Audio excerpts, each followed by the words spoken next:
Namo tassa bhagavato arahato samma sambuddhassa. Namo tassa bhagavato arahato samma sambuddhassa. Namo tassa bhagavato arahato samma sambuddhassa.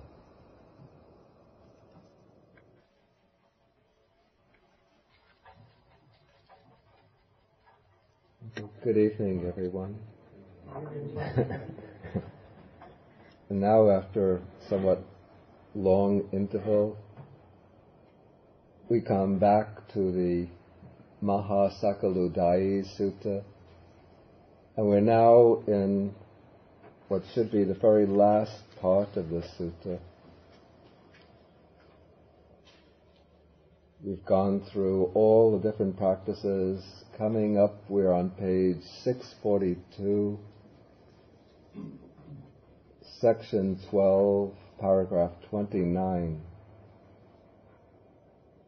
And this begins a group of practices or attainments which are collectively call them the 8 higher knowledges. In Pali, they would be called the Atta Bija. I'll write that.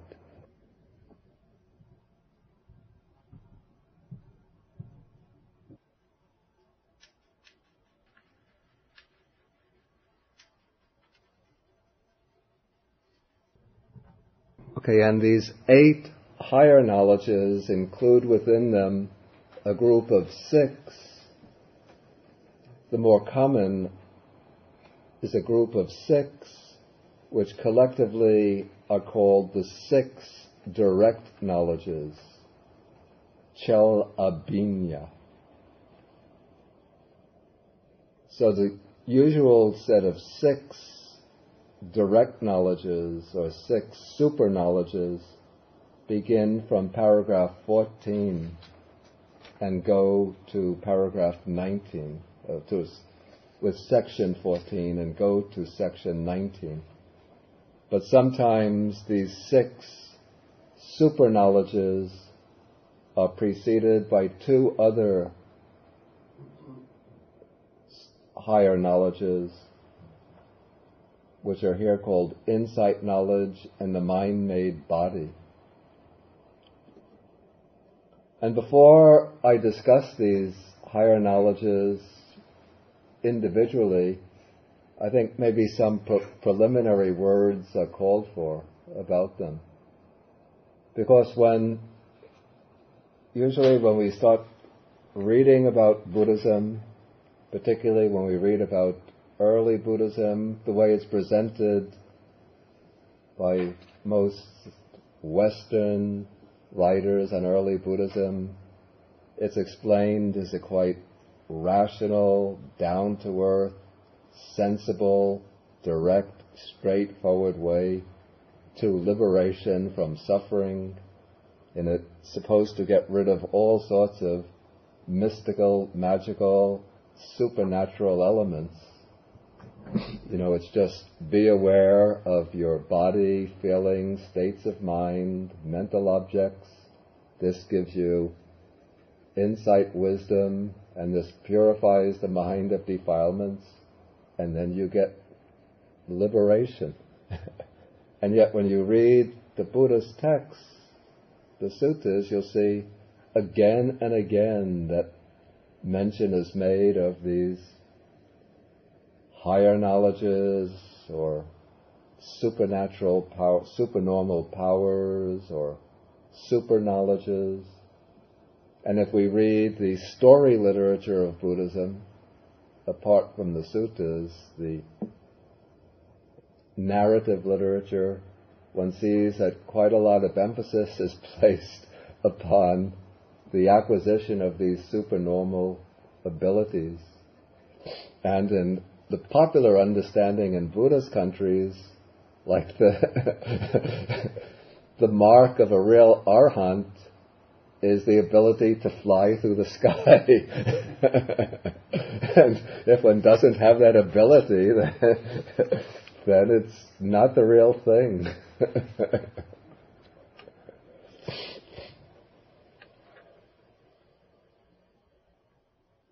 And so if Buddhism becomes very widespread, it's going to drive Virgin Airlines and United Airlines and all those other airlines, EVA Airlines, China Airlines, whatever, drive them all out of business.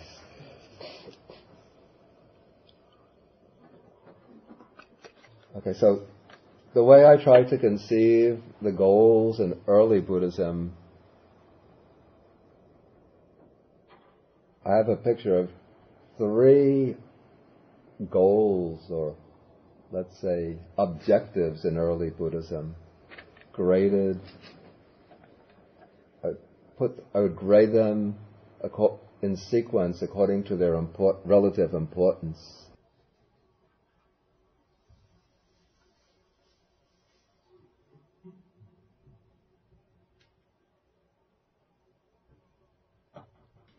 Okay, the first goal, what I might call the ultimate or highest goal for early Buddhism, I call this mastery over the process of samsaric becoming, or mastery over the round of rebirths. And this means, in effect, liberation from the process of rebirth. And this is to be achieved by eliminating or eradicating the defilements of the mind.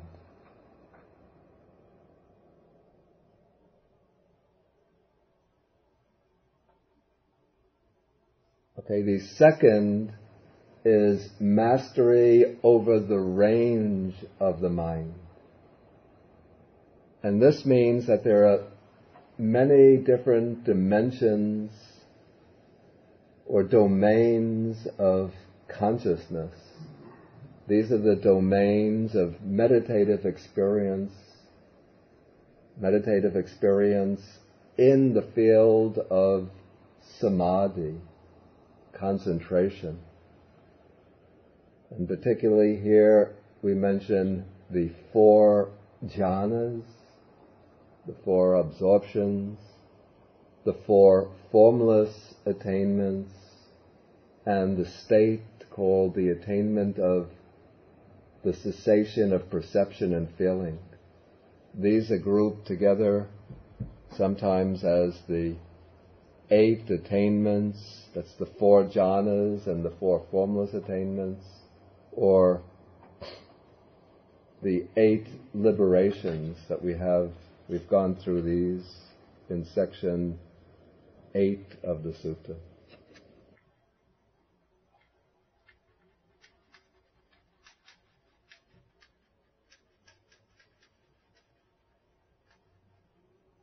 And then the third area in which accomplishment is seen as a positive goal is what I call, or what we might call, mastery over natural phenomena, or mastery over natural processes.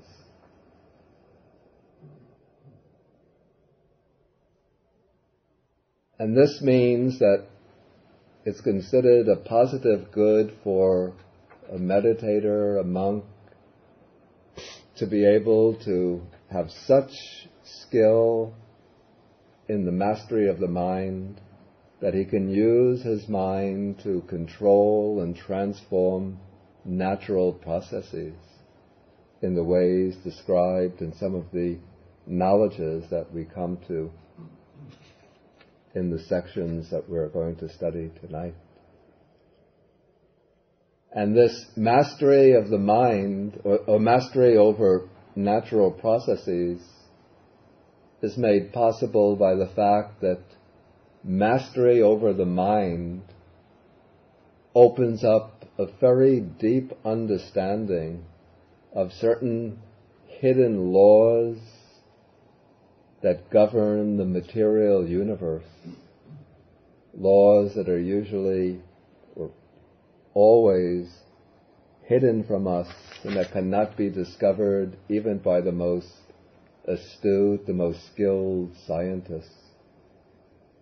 And through achieving these deep states of mental concentration, deep samadhi, one is able to gain direct access to these hidden laws, I call them occult laws, that govern the workings of the material universe.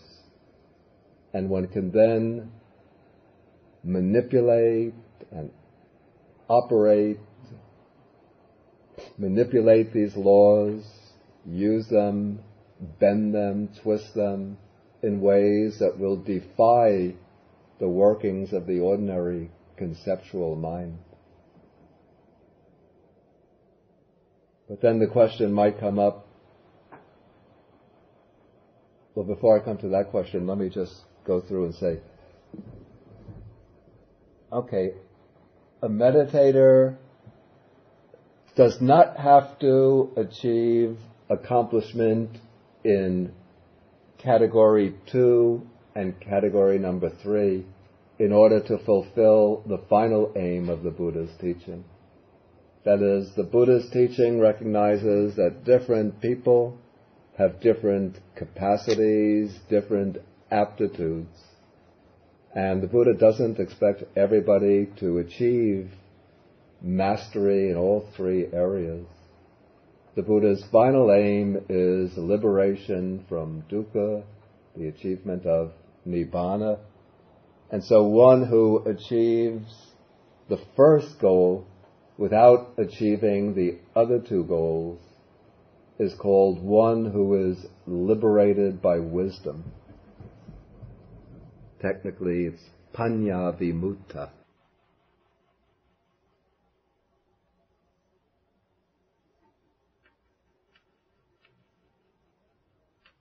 This disciple might develop one of the 4 jhanas, or according to the commentaries, it's possible even without developing any jhana, simply on the basis of access concentration, and then using one of those 4 jhanas or access concentration as a basis to develop panya, to develop wisdom, and through that wisdom one eradicates the defilements and gains liberation.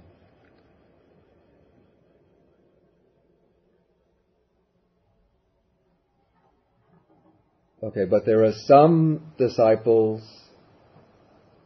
who do go on to gain a more total mastery over the mind. They are able to attain and become skilled to develop the skills in all these different attainments, meditative attainments, in the sphere of samadhi. They achieve the jhanas, the 4 jhanas, they achieve the 4 formless attainments, they go on to achieve, some even achieve the attainment of cessation of perception and feeling. So those who achieve mastery, who achieve both liberation, final liberation, and who also achieve this mastery over the range of the mind, these are known as technically both ways liberated arahants. Ubbato, technically it's called Ubbato Bhaga Vimutta.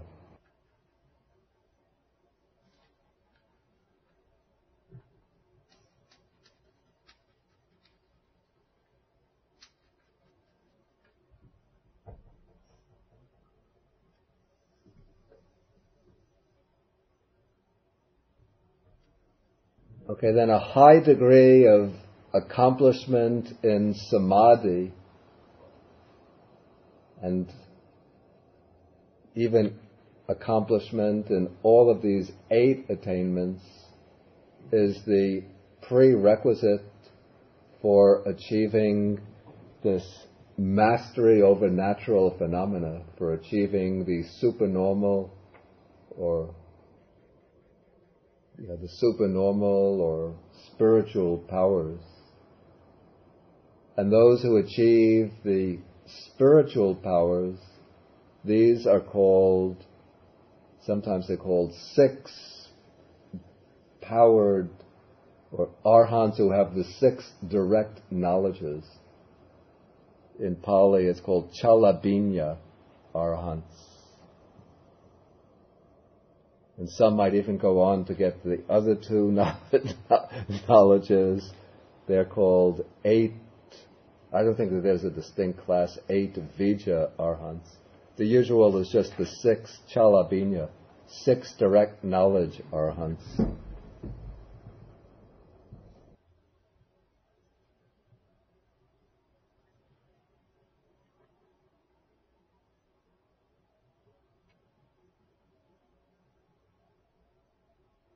Okay, then the question might come up, what is the purpose of having these super knowledges? For one thing, it can and should be said that to have these super knowledges without having a high degree of purity of mind is possible. But also it's regarded as very dangerous, very risky. Because one can develop these super knowledges with a wrong motivation, and then if one does so, those super knowledges can become a means for leading one into dangerous behavior that will lead one to lower states of rebirth. One example is mentioned is the case of Devadatta, who is the Buddha's ambitious cousin. He developed the super knowledges, or some of them he developed very early in his career. But because of that, he became swollen with conceit. He thought he was a very spiritually developed person, and then he thought that he could take over the Buddhist order, and so he tried to convince the Buddha that he should seek early retirement so that he himself could take over as the head of the Sangha. And then when the Buddha didn't show any interest in taking early retirement, then Devadatta tried to kill the Buddha in order to get rid of him.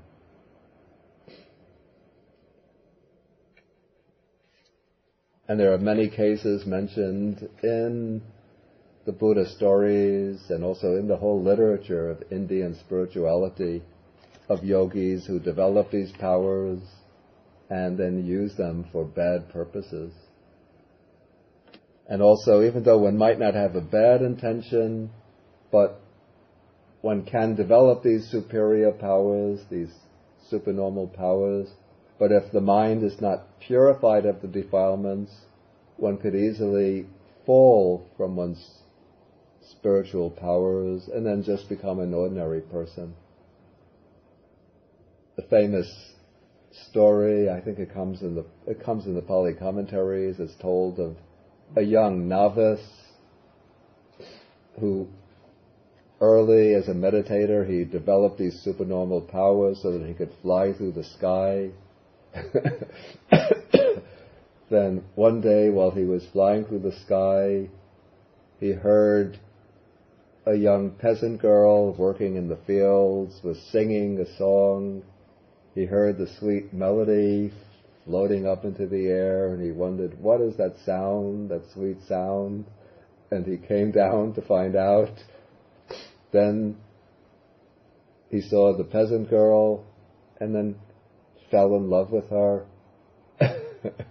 and then went back to his master and said, Venerable Sir, I give up my robes and I want to marry that peasant girl.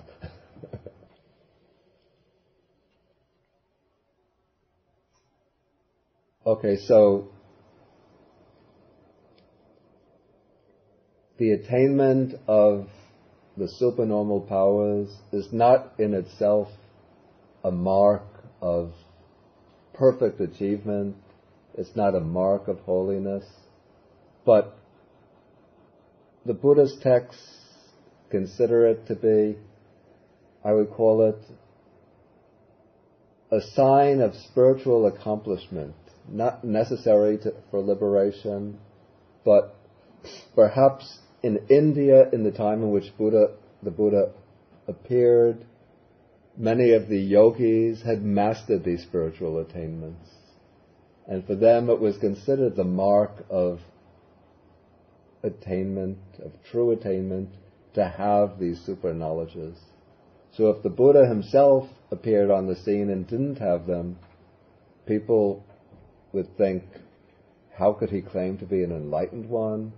He can't fly through the sky, he can't multiply the body, he can't read the minds of others. And so the Buddha, in order to fulfill the expectations of people as to the mark of an enlightened person, would have had to achieve these supernormal powers, and also many of his accomplished disciples would have had to fulfill them. And also, I would say that it is the achievement of these spiritual powers that enables a yogi or a meditator to work in many ways that are more effective for the promotion and dissemination of the Dhamma, but working generally in hidden ways, not making an ostentatious display of these powers. There's one sutta in the Digha Nikaya, I think it's sutta number 11. Yes, it is sutta number 11. Some devotee of the Buddha comes to the Buddha and appeals to the Buddha to use his supernormal powers to win over many of the people in, I think it's the city of Vaisali. And the Buddha says, no, I won't use my supernormal powers to win them over. Then the devotee appeals to the Buddha, use your powers of mind reading to win over many people. If many people see you using your powers of mind reading, they'll think, you are truly the Buddha, and they'll become your followers. And then the Buddha says, no, I won't use the miracle of mind reading to win people over. And so then the devotee says, well, you won't use the miracle of supernormal powers, you won't use the miracle of mind reading, so what kind of miracle are you going to use to win people over? Then the Buddha says, I don't think much of the miracle of supernormal powers, I don't think much of the miracle of mind reading, but the miracle that I really esteem is the miracle of instruction. That is the ability to teach people, this is what is harmful, this is what is beneficial. If you do this, it will lead to your harm, to suffering, to your loss. If you do this, it will lead to your benefit, to your happiness, to your gain. That, the Buddha said, is what I consider the true miracle. But even though the Buddha said that on this occasion, but if we read other Buddhist texts, we see occasionally the Buddha does use his supernormal powers, not so much to win people over, but he does use them for certain purposes. And there's certain occasions when the Buddha comes into a contest with important teachers from the other sects, in which they are using their spiritual powers to show how powerful they are, and then the Buddha, of course, he has to outdo them by using his spiritual powers to show that he can perform wondrous feats that are more mind-boggling, more wonderful, more outstanding than anything that they can accomplish.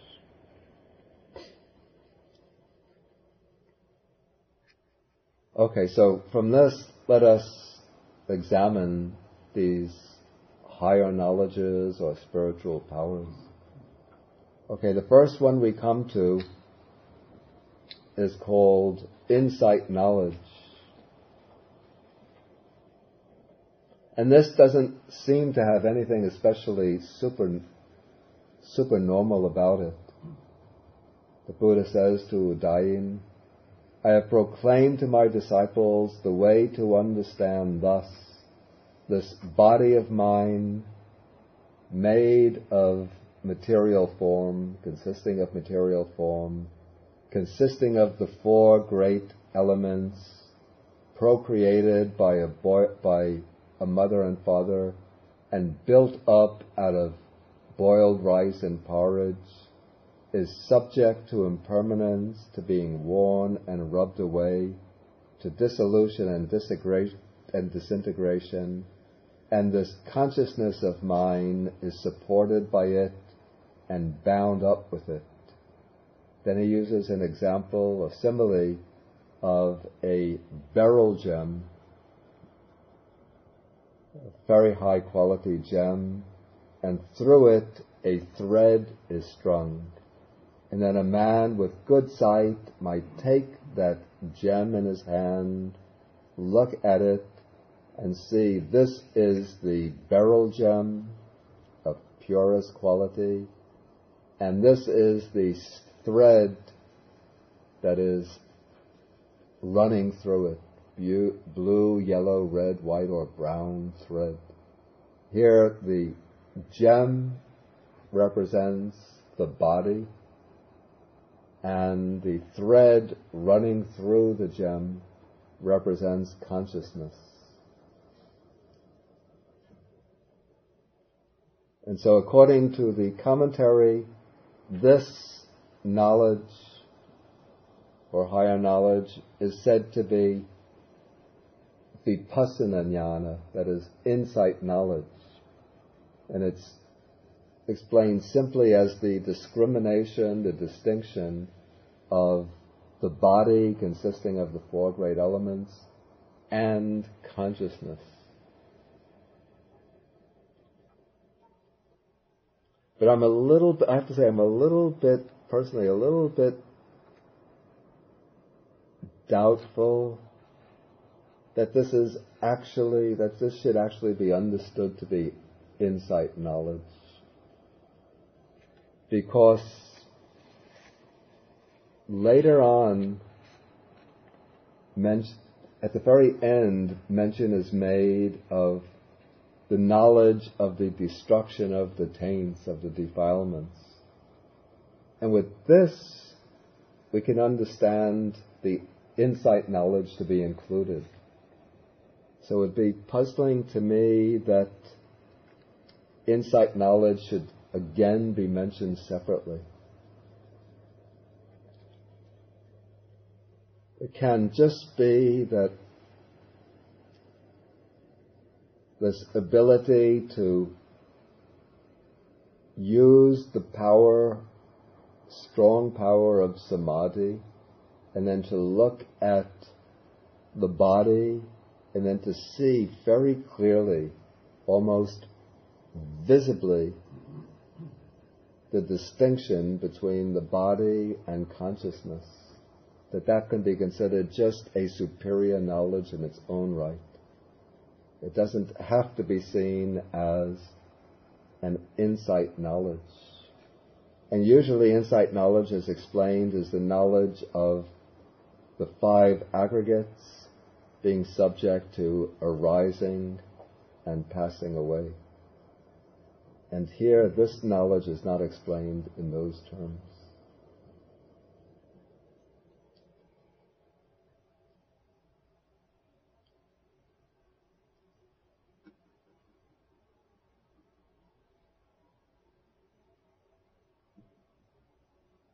But there's nothing in this knowledge itself that seems particularly supernormal or beyond,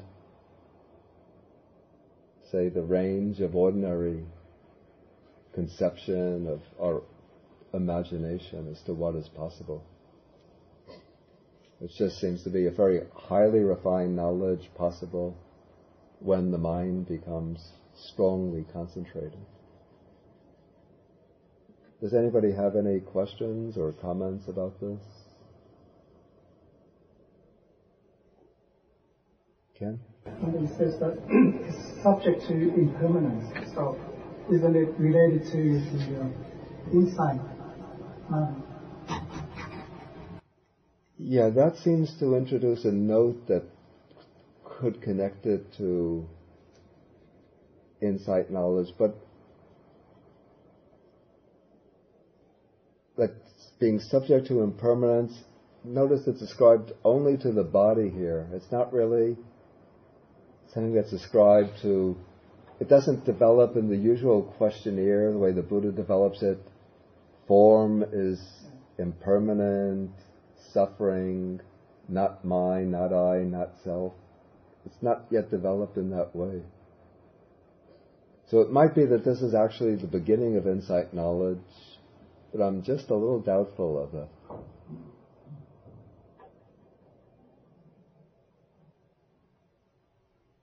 But I should say that is the way it is explained in the commentary. Tom? It also seems to allude to the no self, by just being the idea of no self seems to come out to me. Just to there being the body and the consciousness. Yeah, one could see that the idea of non-self, it's already implicit there, but it's not brought out as explicitly as it would be in the ordinary way of explaining the development of insight. It would contrast to that. He says, this body of mine and this consciousness of mine, which is sort of a direct contrast to what he says, is it proper to see something that's in front of your mind? Yeah, that is so. The Anatta teaching in that sense.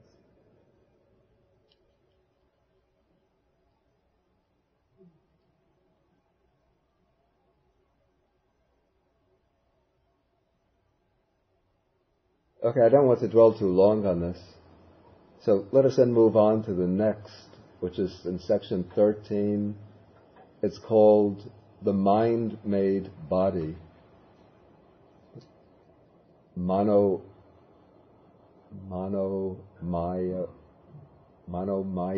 kaya.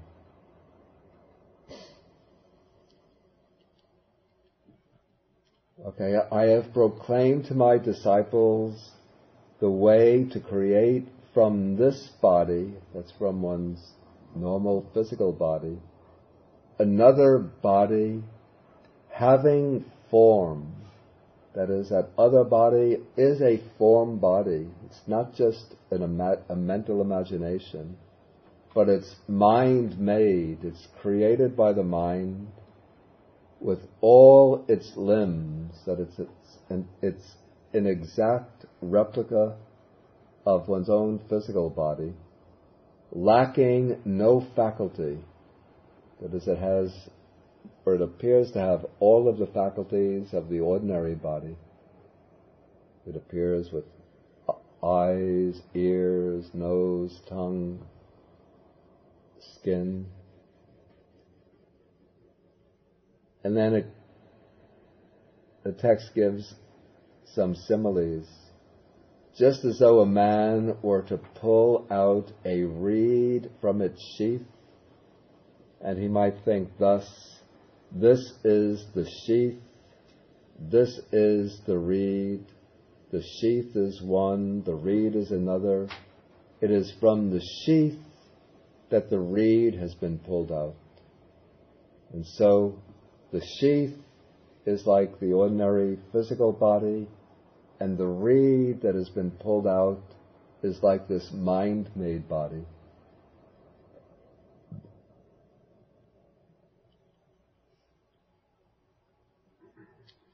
Or again, it's just as if a man were to pull a sword out from its scabbard, that is, from its sheath or case. And he might think thus, the sword is one thing, the scabbard is another. It is from the scabbard that the sword has been pulled out.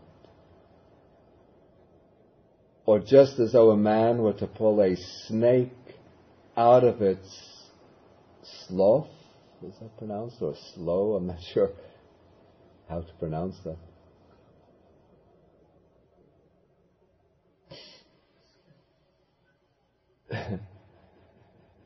Nobody can help me with this? Sloth, I think. And think thus. You see how difficult the language English is?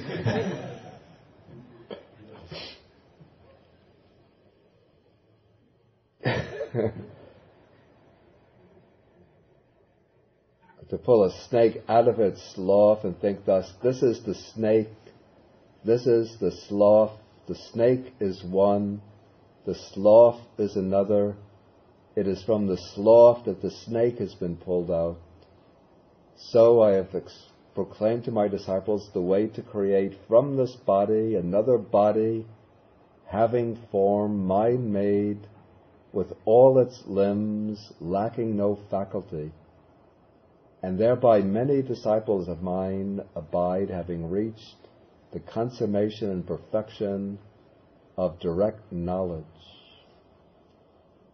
Okay, so this body, this mind-made body, it's a body having form, exact replica of the physical body, and once it's extracted from the physical body, this is my understanding and the way it's explained in the commentaries, the yogi, the meditator, is able to direct it mentally so that it can appear to act on its own, it can move about, it can travel to distant places, can do things, but all the time it doesn't have a mind of its own. It's mentally controlled by the meditator, who is aware of what is taking place in the mind-made body. In some way his mind is functioning in both bodies at the same time. Or perhaps the mind, since he's developed this body while in a state of samadhi, perhaps his mind goes into a state of suspension in his actual physical body and now operates in the mind-made body. But the mind, of course, really belongs to his natural physical body. But temporarily it utilizes this mind-made body for its own purposes. And so it might use this mind-made body to travel to distant places. It can appear to teach the Dhamma to people in these other places while the meditator is still sitting, perhaps in his hut, perhaps under a tree.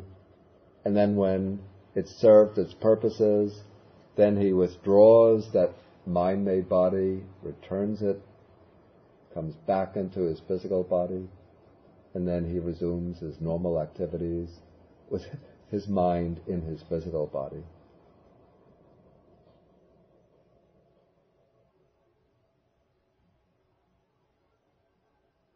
Okay, then we come to what are called the id. Yeah. Maybe it's a quick question on the mind-made body. I was reading in the Digha Nikaya, the Ottapada Sutta. Yeah. And he mentions there are three kinds of acquired self: the gross acquired self, and then there's again this phrase, the mind-made acquired self, Yeah. and the formless acquired self. Yeah. And that seemed to have a different connotation. There it has a different connotation. Okay, so it is. It's a different mind-made. Yeah, that is.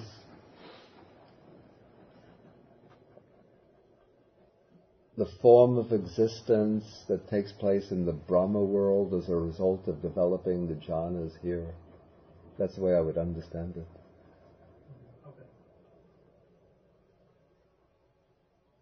Okay, now we come to the section on the types of the iddhis. These are what are called the supernormal powers. And when you read these, you might think that it's impossible really for any human being to develop these powers. It might seem like myths and legends of ancient India. Okay, to have one body, one displays many bodies, one pulls in these many bodies into one's one body. One appears and vanishes. One goes unhindered through walls, through enclosures, through mountains, as though through space. One dives in and out of the earth as though it were water. One walks on water without sinking as though it were earth. Seated cross-legged, they travel in space like birds. Yeah, I did that just about a week ago. With their hands, they touch and stroke the moon and sun, so powerful and mighty, and they wield bodily mastery even as far as the Brahma world. Then the text uses the simile of a potter who might create different types of pots from clay, or an ivory worker who might prepare different types of works of art from ivory, or a goldsmith who might prepare different types of jewelry from gold. Okay, this might seem like myth and legends of ancient India, but to see how to develop these skills, I want to read or summarize a passage from Visuddhimagga which describes the techniques for developing the iddhis. And then maybe this will convince you that when the mind is developed in a certain way, it should become extremely powerful to the point where it can gain this mastery over nature. In earlier classes, we've gone through already, at least in discussion, not in actual experience, we've gone through the jhanas and the formless attainments, and also the kasinas. Okay, now this is the preparation for developing the supernormal powers according to the system of the commentaries, the Visuddhimagga.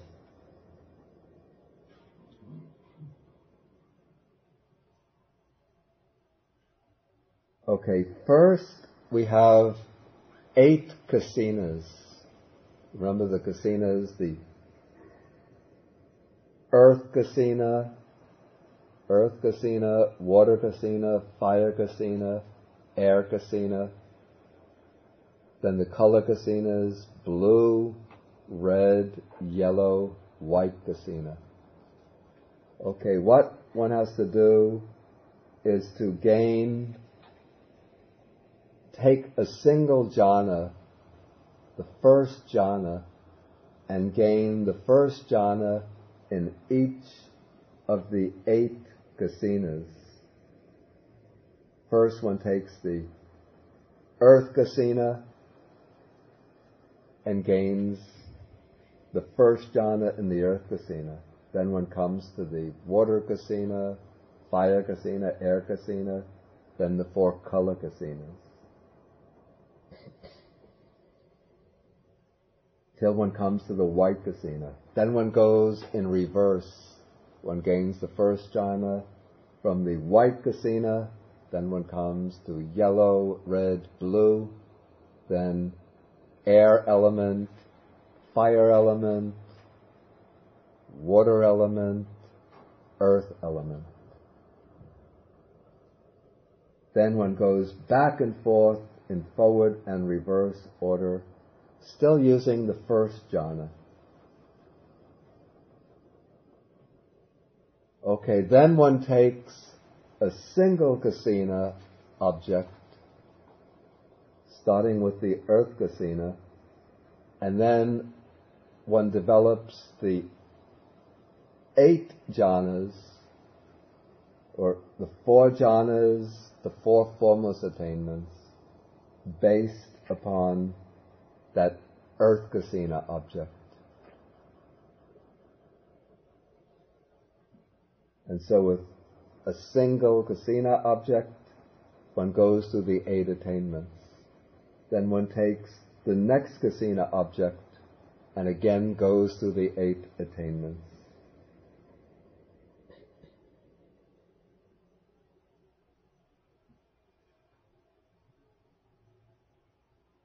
I'm getting a little busy. Okay, one is on the earth kasina. One takes the 8 attainments in direct order, from first jhana, then up to the 8th base of neither perception nor non-perception. Okay, then one starts from the base of neither perception nor non-perception, based on the earth kasina. Then one works down from the 4th formless attainment to the base of base of nothingness, base of infinite consciousness, base of infinite space, then 4th jhana, 3rd jhana, 2nd jhana, 1st jhana.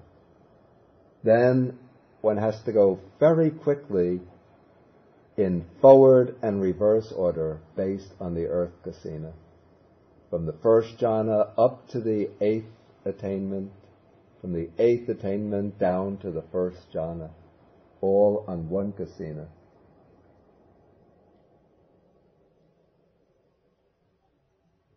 Then one goes into the 1st jhana based upon the earth kasina,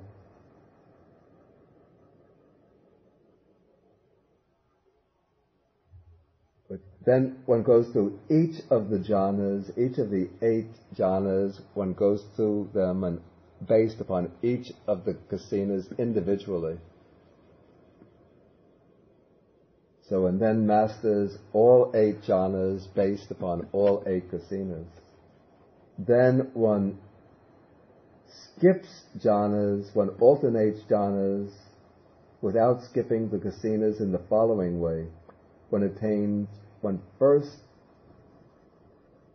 Having first attained the 1st jhana in the earth kasina, one then attains the 3rd jhana in the earth kasina.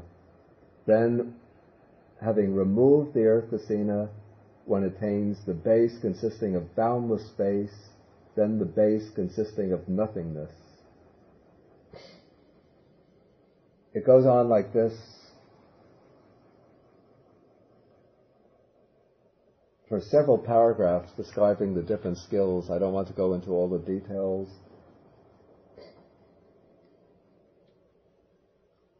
Until one is able to go very, very quickly through all the jhanas and all of the kasinas, and then skip jhanas without skipping kasinas, then skipping kasinas without skipping jhanas. And so in this way, one is building up a tremendous, even an inconceivable mastery of the mind. And one is doing this very, very quickly so that one can go through this whole process even in a few seconds.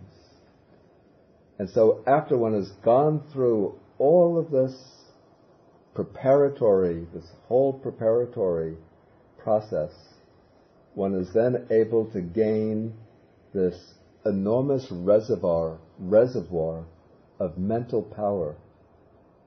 And then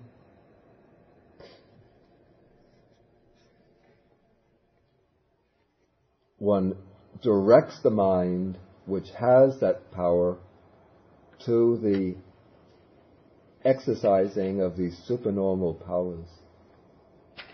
And then through the force of the intention, the force of the volition, based upon that samadhi, these supernormal powers can be exercised.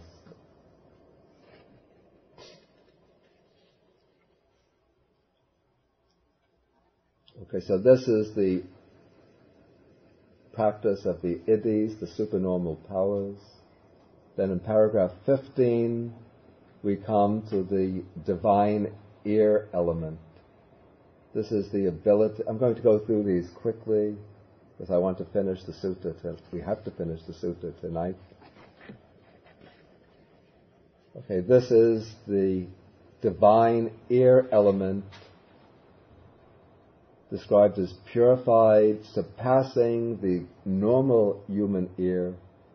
This is the ability to hear sounds, divine and human. One could hear sounds in the heavenly realms, as well as in the human world, and one could hear sounds that are far away,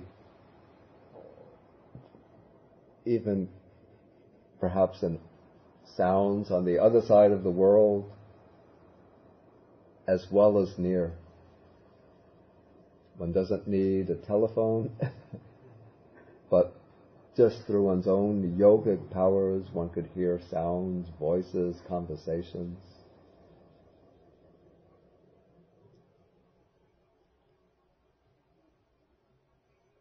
Then comes in paragraph 16, understanding the minds of others. This is being able to know the states of minds of others. It's not explained as reading the thoughts of others, though that I would assume that ability also arises. But it's being able to understand the particular state of mind of others. And this is explained in terms of 16 states of mind. The most important are knowing a mind that's troubled by lust as troubled by lust, and a mind free from lust as free from lust. Understanding a mind that's troubled by hate as troubled by hate, and a mind free from hate as free from hate. Understanding a mind that's clouded by delusion as clouded by delusion, understanding a mind free from delusion as free from delusion. And then there are a number of other pairs of states of mind that one could understand. Then the simile is given of a man or a woman who is able to view the image of his or her own face in a mirror. And if there was a spot in the mirror, the person would know there is a spot on my face. And if there is no spot on the face, the person would know there is no spot on my face. And so the disciple is able to know the minds, the state of mind of other beings.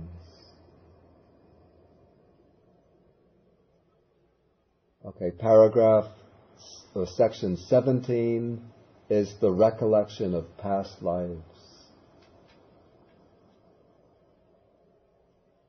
This is the ability to recollect one's many past lives, 1 birth, 2 births, 3 births, going back to one's past lives, even in many aeons, many past aeons, and being able to know the particular details of one's past lives.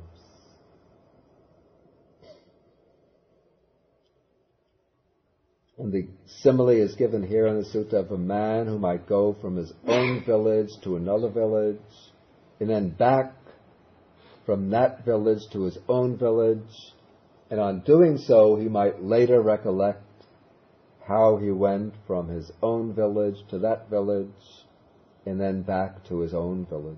And he might recall exactly what he did on each occasion. The Visuddhimagga explains the method for developing this knowledge. Very briefly, it involves first achieving mastery over the 4th jhana. Then from the 4th jhana consciousness, one emerges, then recalls what has taken place just before one sat down to meditate. One recalls maybe preparing one's seat, sitting down, entering into the 4th jhana. Okay, then one extends one's mind back. What took place before that? One might recall what took place earlier that day. Then one sends the mind back. What took place yesterday? One recalls some events that took place yesterday. What took place a few days ago? What took place last week? what took place a month ago. And so one is able to start recalling what took place last year. And then one is able to start recalling events that took place at longer and longer intervals. If the memory gets cloudy, one goes back into the fourth jhana, strengthens, calms, purifies the mind, comes out. Again, one starts recollecting what took place at earlier periods of time. And as one does so, one eventually comes back to the time of one's birth into this world. Then one sends the mind back past the moment of birth to the time when one was in the mother's womb.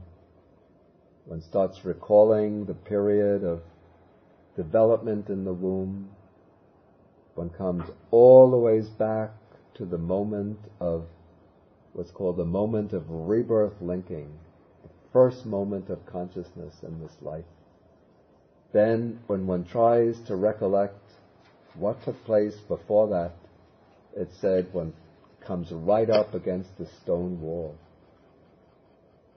But it said one doesn't give up, but again one goes into the jhana, makes the mind calm, focused, concentrated, very strong and sharp. Then one comes out and tries to recollect what took place before that moment, very moment of rebirth. And one uses that mind somewhat like a battering ram to break through that strong wall that obstructs the memory. And as one keeps on trying to recollect, eventually, through the force of the power of one's concentrated mind, that strong wall of forgetfulness collapses, and one is able to recollect the last moments of one's previous life. Then one starts sending the mind back to recollect events in that took place in one's previous life, till one can recollect very clearly what took place in one's immediately preceding life, till one comes back to the first moment of existence in that life. Then again one has to sharpen the power of the mind through the fourth jhana and try to recollect what took place before that. As one makes the effort, again the wall of forgetfulness breaks down and one can recollect the second preceding life. And thus one proceeds. I think it's said that as one goes on, the skill develops till one is able to just start skipping over past lives, over many, many past lives, without much obstruction, until one can recollect many, many hundreds and maybe thousands of past lives.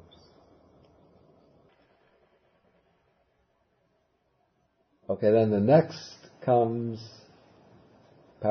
section 18, the divine I.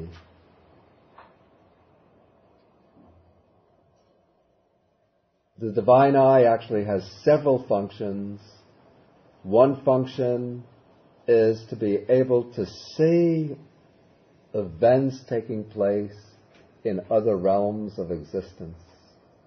According to the method of the Visuddhimagga, the meditator will use the light kasina. He develops the fourth jhana based on the light kasina, and then he uses the light kasina to radiate a bright light which is able to spread out and illuminate vast distances.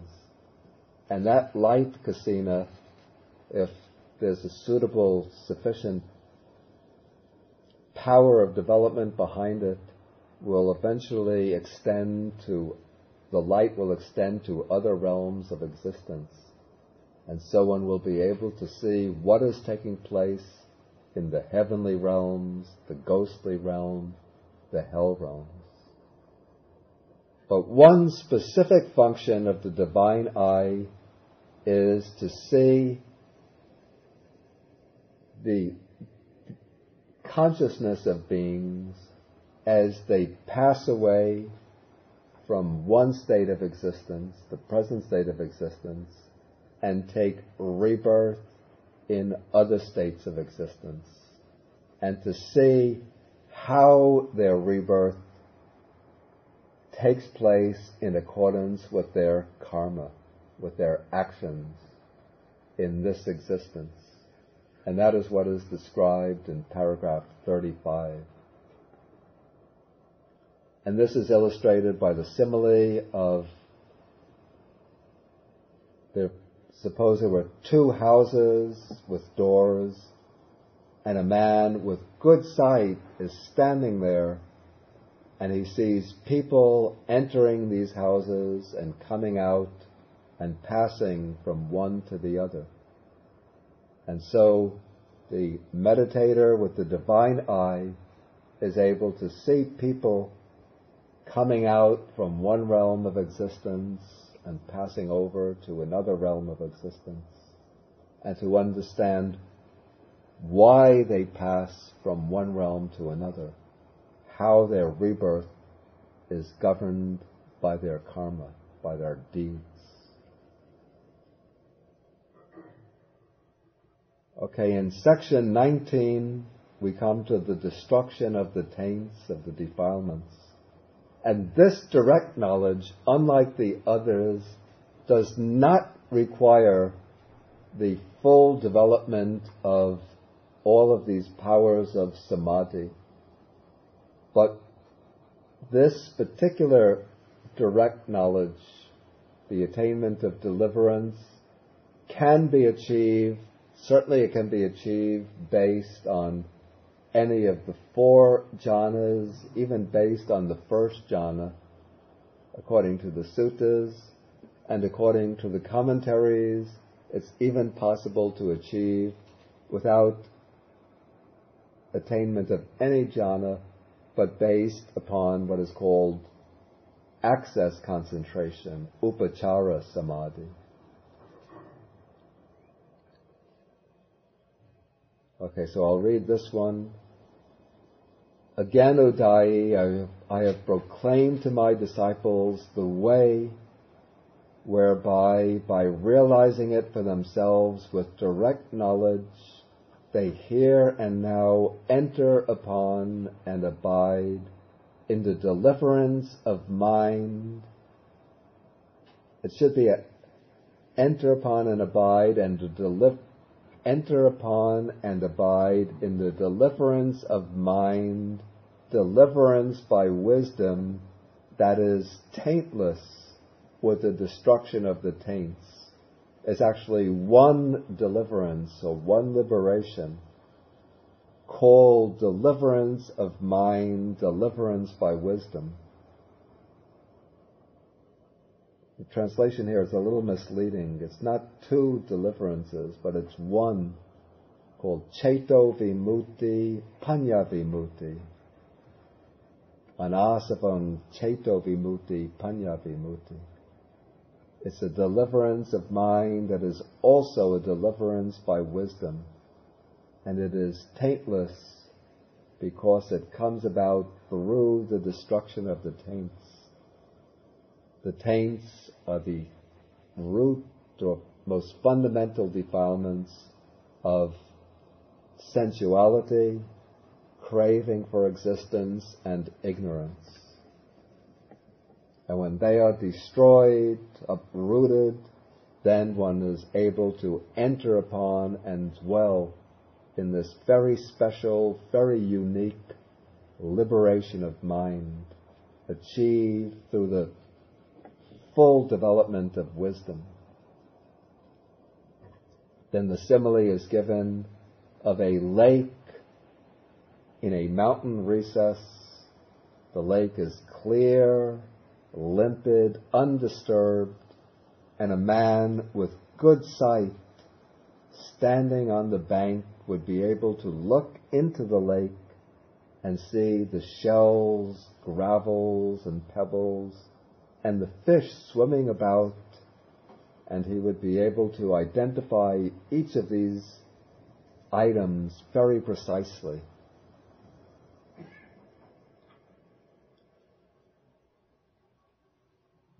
And so now, after going through all of these items, the Buddha says in paragraph 37, remember, we have to go back here, all the ways back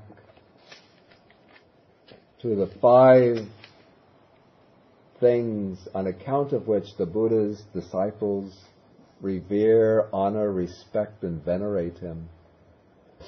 And so now the Buddha has gone through all of these wholesome states that he teaches, these wholesome practices. And so now the Buddha says, this is the 5th quality because of which my disciples honor, respect, revere, and venerate me, and live in dependence on me, honoring and respecting me. And then he says, summing them all up, he says, these are the 5 qualities. Then you have to go back to page 635 and 636 to get the 5 qualities. These are the 5 qualities because of which my disciples honor, respect, revere, and venerate me, and live in dependence on me, honoring and respecting me. Then when he said that, the wanderer Udāyi was satisfied and delighted in the Blessed One's words, but unlike many others, he did not say, wonderful, Venerable Sir, excellent, Venerable Sir, I give up my former beliefs and I go for refuge to the Buddha, Dhamma, and Sangha. Please let the Venerable One accept me as a disciple from this day forward. Instead, he continued to be, because he was the leader of his own company, and so apparently he didn't want to give up his own status as a teacher and become a disciple of the Buddha. And so he just rejoiced in the Buddha's words without going any further. Okay, this is the end of the sutta. If there's any questions on anything, I went through rather quickly because I had to end today. You may have probably said this already, and so I'll just look back in my notes, but all of these paragraphs under the fifth section end with by having reached the consummation and perfection of direct knowledge. Obviously, that can only apply to 19, destruction of the taints. Anything before that is not a consummation, perfection of direct knowledge, right?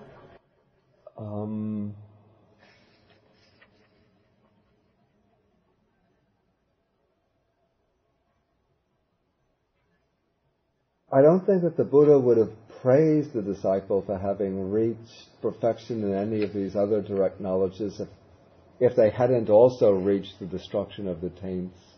But I think the phrase, having reached perfection, just grammatically, and thereby many disciples of mine abide having reached the consummation and perfection of direct knowledge, grammatically I think that has to be understood as applying only to each individual, to each direct knowledge individually. He's saying that the disciples have reached the perfection in each of these individually.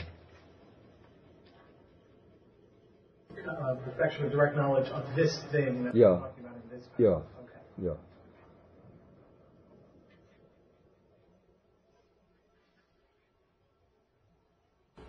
You mentioned 3 major functions of the divine eye. One is to see the other realm. The second one is to see the being passing away.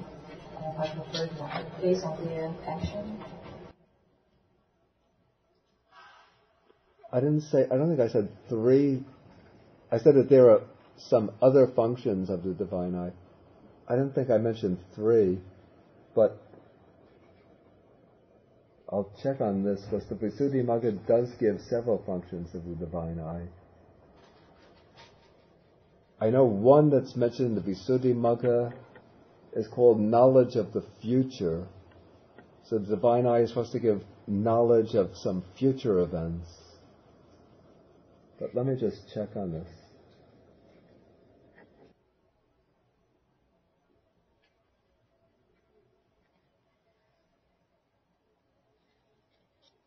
Oh, okay. The divine eye, called knowledge of passing away and reappearance, has 2 accessory kinds of knowledge. Knowledge of the future and knowledge of faring according to deeds.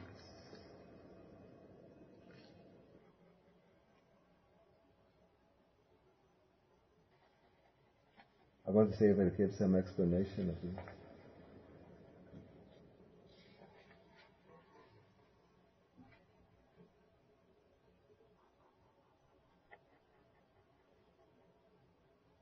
I think what it means,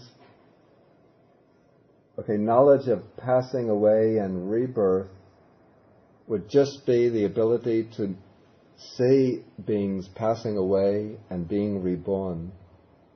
But that would not necessarily show that one would not necessarily see that the beings are being reborn in accordance with their karma. But also with the divine eye, another knowledge that might arise through the divine eye is the knowledge that these beings have been reborn in such a state because of their karma. So that is an additional knowledge.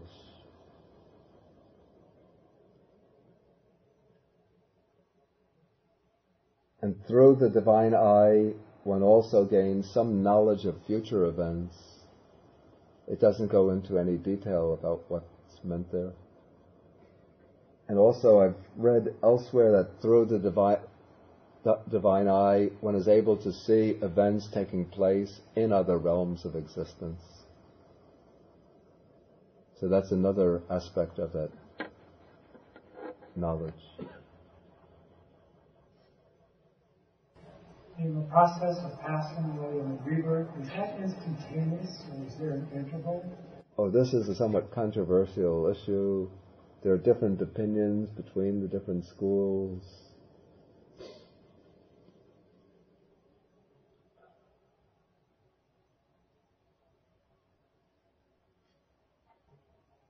My own view is that probably in the case of a human rebirth, that there's some interval between a death and another human rebirth, so that the being would be in something like an intermediate state. Probably in passing away from the human realm to a divine realm, a heavenly realm, or to a hell realm, I would think it very possible in that case that the rebirth can be instantaneous.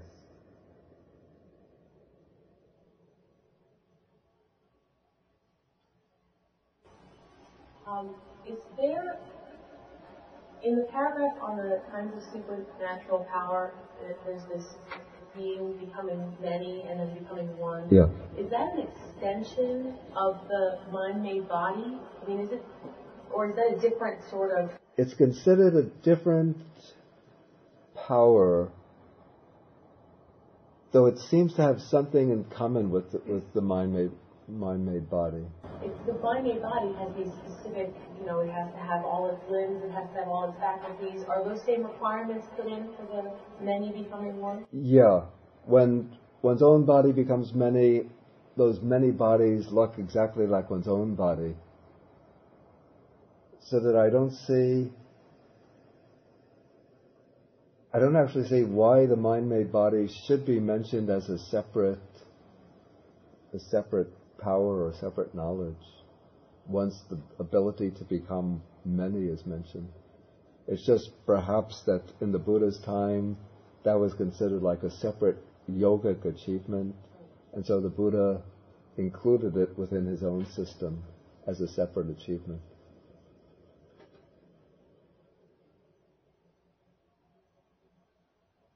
But in the case of the ability to project many copies of one's own body, there's the famous story. Okay, I'll just tell it very quickly. There was one monk, disciple of the Buddha. His name was Chulapantaka. He had very, very dull memory. He could not remember anything, even a single verse. And he had an older brother. They both became monks. And Chulapantaka, he could not remember even a 4-line verse. And so his brother told him, if you can't remember this 4-line verse, I'm going to make you give up the monkhood. You'll have to go out of the Sangha. And so Chulapantaka was very, very sad, very upset. And one day the Buddha came by, saw him very upset, and said, "Why are you so upset?" And Chulapantaka said, "My brother told me that I have to memorize this 4-line verse, and when I memorize the first 2 lines, and I come to the second 2 lines, I forget the first 2 lines, so my case is lost." Then the Buddha said, don't worry. I'm not even going to give you even 4 lines to memorize. Can you just memorize 3 words? All you have to do is take a piece of cloth, rub it with your fingers, and repeat the words, removal of dirt, removal of dirt. And Chulapantaka said, okay, I will do that. Okay, then he took the piece of cloth and held it between his fingers and rubbed it and kept on reciting the words, removal of dirt, removal of dirt. And while he was reciting this, he noticed that the cloth became dirty and dirty and dirty. And he was wondering, where is this dirt coming from? Then he realized it's coming from my own body. Then he realized that is the nature of this body. It seems to be clean and pure, but even it holds this clean cloth, and within a few minutes the cloth becomes soiled because of this body. Then stood up, he just focused his mind inwardly, and somehow through his previous paramis, he went into focusing upon the cloth. He mastered the jhanas, the formless attainments.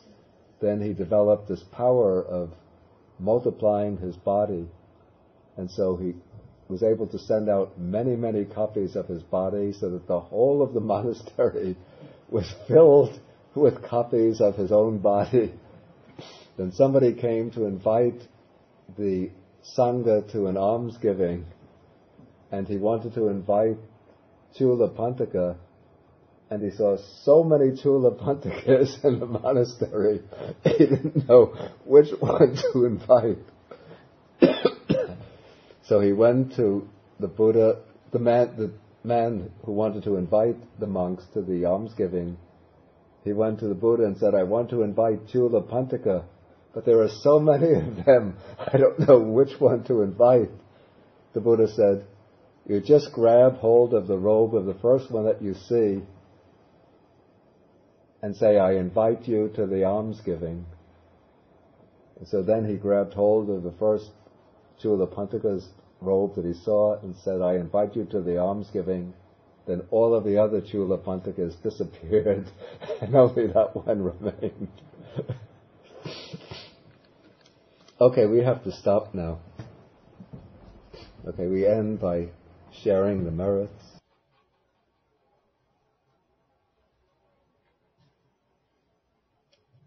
Akasata chabumata deva naga mahedika punyantang anumoditva chirang rakantu sasanang.